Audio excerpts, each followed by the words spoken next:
કૃષ્ણ. તો મિત્રો, ફોન આવતા આજના જમાનામાં ગેમોના યુગમાં લોકવાર્તાઓ લુપ્ત થતી જાય છે.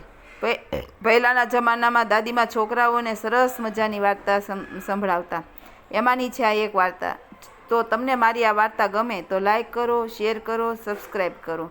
કે તમને મારી આ ચેનલને સબસ્ક્રાઈબ કરી લેજો, જેથી કરીને તમને મારી અવનવી વાર્તા તેમજ ઇતિહાસ રોજ તરત સાંભળવા મળશે. મિત્રો, તો આજની આ વાર્તા છે સોનબાઈ અને તેના 7 ભાઈની વાર્તા. હવે તો લોકો પાસે વાર્તાઓ બહુ ઓછી સાંભળવા મળે છે, તો સોનબાઈની વાર્તા આપણે સાંભળીશું. તો મિત્રો, આપણે આ વાર્તા સાંભળીશું ત્યારે આપણને પણ આપણું બાળપણ યાદ આવી જશે. સોનબાઈની આ વાર્તા ખૂબ સરસ છે, તમને સાંભળવાની મજા આવશે. છેલ્લે સુધી સાંભળજો. સોનબાને 7 ભાઈઓ હતા. 7 ભાઈ વચ્ચે આ લાડકી એક બહેન હતી. સોનબાઈ તેના મા બાપને ખૂબ જ લાડકી હતી. આમ 7 ભાઈને પણ સોનબાઈ ઉપર ખૂબ જ પ્રેમ હતો. 7 ભાઈએ તેના પ્રાણ કરતાં પણ વધારે આ લાડકી સોનબાઈ હતા. પણ તેની 7 ભાભી તેની ભારે ઈર્ષ્યા કરતી હતી. એક દિવસ સોનબાઈના મા બાપ જાત્રા કરવા જાય છે, ત્યારે તેના પિતાજી તેના છોકરાને કહે છે કે સોનબાઈને હેરાન કરતા નહીં, સોનબાઈને બરોબર સાચવજો. ત્યારે તેની ભાભીઓ અદેખાઈ ભર્યા વર્તનથી જોવા લાગી.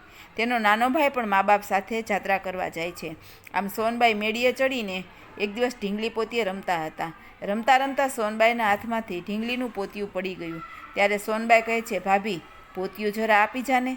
ત્યારે તેની ભાભી કહે છે, ઓહો સોનબાઈ, તમારા પગે શું કંઈ મહેંદી મૂકી છે? તમે જ નીચે ઉતરો અને લઈ લ્યો ને.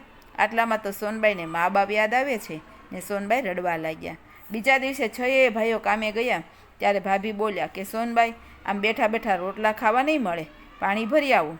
સોનબાઈ તો પાણી ભરીને આવતા હતા. એટલામાં તો સોનબાઈને માથે બેડું છલકાતું આવતું હતું અને સોનબાઈ આખા ભીંજાઈ જાય છે. માંડ સોનબાઈ બેડું લઈને ઘરે આવે છે. બેડું ગોળામાં રેડ્યું એટલામાં તો ભાભીએ ઈર્ષા કરીને ગોળાને પાણો મારીને ગોળો ફોડી નાખ્યો. એટલે પાણી બધું ખાલી થઈ ગયું. સોનબાઈ આમ બીજું બેડું ભરવા જાય છે. સોનબાઈ પાણી ભરીને આવે છે, ત્યાં તો ગોળો ખાલી થઈ જાય છે. એટલે સોનબાઈ ત્રીજું બેડું ભરવા જાય છે. પાછી આવીને જોવે તો ગોળામાં પાણી જોવા ન મળે. આમ નદીના કાંઠે બેસીને સોનબાઈ રોવા લાગી. રોવાનો અવાજ સાંભળીને એક ડેટકો બોલ્યો કે કેમ રોવો છો બેનબા? ત્યારે સોનબાઈ કહે છે કે મારી ભાભીએ ગોળો ફોડી નાખ્યો છે, એટલે ગોળામાં પાણી રહેતું નથી. ત્યારે ડેટકો કહે છે, હું તમારી સાથે આવું છું. એટલે ડેટકો સોનબાઈની સાથે જાય છે અને જ્યાં ગોળો ફૂટી ગયો હતો ત્યાં ડેટકો આડો બેસી જાય છે. એટલે ગોળામાંથી પાણી જાતું બંધ થઈ જાય છે. આમ કરતાં કરતાં આખો ગોળો ભરાઈ ગયો. ત્યાં તો વળી બીજી બોલી. બીજા દિવસે બધાએ ભાઈઓ કામે ગયા. એટલે તેની ભાભી બોલી કે આ બધા જ કપડાં નદી કાંઠે લઈને જા અને ધોઈ આવ. બગલાની પાંખ જેવા ઉજળા કરીને લાવજે. સોનબાઈ તો નદી કાંઠે જઈને બેઠા. એટલામાં તો ઘણા બગલા ત્યાં આવ્યા અને સોનબાઈને પૂછવા લાગ્યા કે સોનબાઈ, તું શા માટે રડે છે? ત્યાં તો સોનબાઈ કહે છે કે ભાભીએ કહ્યું છે કે આ બધાએ કપડાં બગલાની પાંખ જેવા કરીને આવજે. ત્યાં તો બગલા બોલ્યા કે એમાં શું સોનબાઈ, બધા એક એક લુગડું લઈને ધોઈ નાખે છે. લુગડા તો ઉજળા બગલાની પાંખ જેવા થઈ ગયા હતા. સોનબાઈ લુગડા લઈને ઘરે આવે છે. ત્યાં તો તેના ભાભીએ કહ્યું કે આમાં તો એક લુગડું ઓછું છે. એટલે ભાભી બોલી કે આમાં હજુ એક લુગડું ઘટે છે. ત્યારે સોનબાઈ પાછા નદી કાંઠે જઈને જુએ છે તો બધા બુઢા પગલાની પાંખમાં એક લુગડું રહી ગયું હતું. તે લઈને આવે છે. ત્યાં ત્રીજી ભાભી બોલે છે કે હું તમને આ કમોદના દાણા ગણીને આપું છું, આમાંથી એકેય દાણો ઓછો ન થવો જોઈએ. આ કમોદના સસરીને લાવો, એક પણ દાણો ભાંગવો પણ ન જોઈએ. આ સોનબાઈ તો લઈને ચાલ્યા. એક ઝાડ નીચે આવીને બેઠા. ત્યાં બેસીને સોનબાઈ રડવા લાગ્યા. ત્યાં તો બધા બહુ ચકલા આવ્યા અને ચકલા કહે છે કે બહેન, તું શા માટે રડે છે? ત્યારે સોનબાઈ કહે છે કે ભાભીએ આ કમોદ સસરવાનું કહ્યું છે. ત્યાં તો ચકલાઓ બોલ્યા કે તું રડીશ નહીં, અમે હમણાં જ તને આ બધી કમોદ સસરી આપીશું. આમ બોલીને બધા ચકલા વળગી ગયા. ત્યાં તો બધી કમોદ સસરી નાખી, એક પણ દાણોય ભાંગ્યો નહીં. આ જોઈને તેની ભાભી બોલી કે સોનબાઈ, આમાંથી એક દાણો ઓછો છે, તું ખાઈ ગઈ હશ.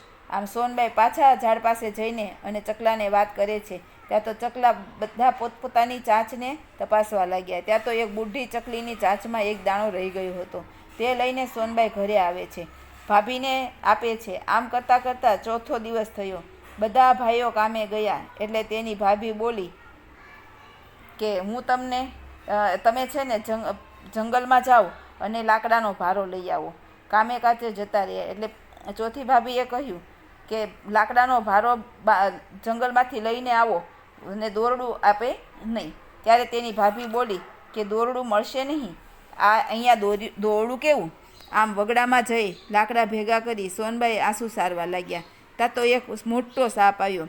સાપ કહે છે કે સોનબાઈ શા માટે રડો છો? એટલે સોનબાઈ બોલ્યા કે ભાભીએ ભારાને બાંધવા દોરડું આપ્યું નથી. એટલે સાપ કહે એમાં શું સોનબાઈ, હું ભારાને વીંટળાઈ જઈશ, તમે ઘરે જઈને ભારો ધીમેથી મૂકજો જેથી કરીને મને વાગે નહીં. આમ એક પછી એક ભાભી તેના ઘરવાળાને સોનબાઈ વિશે ગમે તેમ બોલવા લાગી. એટલે તેના ભાઈઓ પણ સોનબાઈને ઉપર ખીજ ચડવા લાગી. એટલે ભાઈઓ પણ સોનબાઈને ગમે તેમ બોલવા લાગ્યા. સોનબાઈના બધા જ કપડાં ફાટી ગયા હતા.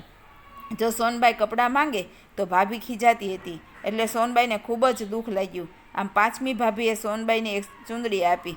જો ચૂંદડીને કંઈ પણ થવું ન જોઈએ. આમ કહીને સોનબાઈ નાવા બેઠા એટલામાં તો ભાભીએ હાથે કરીને ચૂંદડી ઉપર તેલના ટીપા નાખ્યા ને જ્યાં જઈને ચૂંદડી જોવે છે ત્યાં તો ચૂંદડી ઉપર તેલના ડાઘા પડી ગયેલા છે.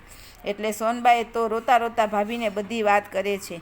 ભાભીએ ભાઈને બધી વાત કરીને બોલે છે કે હવે આનું કંઈક કરો, નહીંતર હવે અમારે મરવાના વારા છે. એટલામાં ભાઈઓને ખીજ ચડી એટલે સોનબાઈને મારી નાખે અને સોનબાઈને દાટી આવે છે. પણ સોનબાઈએ એક કૂતરો પાળ્યો હતો. એ કૂતરો સોનબાઈને જ્યાં દાટ્યા હતા ત્યાં રોજ મારે તો પણ જતો હતો. એટલે કૂતરાને પણ મારી નાખ્યો, કેમ કે ભાભીને બીક હતી કે આ કૂતરાના લીધે બધાને ખબર પડશે. એટલે કૂતરાને પણ મારીને તેની બાજુમાં દાટી દીધો. આમ સમય જતાં સોનબાઈને જ્યાં દાટ્યા હતા ત્યાં એક લીમડો ઉગે છે અને કૂતરાને જ્યાં દાટ્યો હતો ત્યાં પીપળો ઉગે છે. એટલામાં તો મા બાપ અને નાનો ભાઈ જાત્રા કરીને પાછા ફર્યા. એટલે રસ્તામાં લીમડો અને પીપળો આવ્યા. એટલે ત્યાં થાકેલા હતા એટલે વિસામો ખાવા બેઠા અને બોલે છે કે કેવો સરસ મજાનો લીમડો અને પીપળો છે. આમ બોલતા બોલતા નાનો ભાઈ ડાળીઓ હલાવવા માંડ્યો. એટલામાં તો અવાજ આવ્યો કે કોણ હલાવે લીમડી ને કોણ હલાવે પીપળી, ભાભીની રંગેલ ચુંદડી ને ભાઈની બેની લાડકી, ભાઈની બેની લાડકી.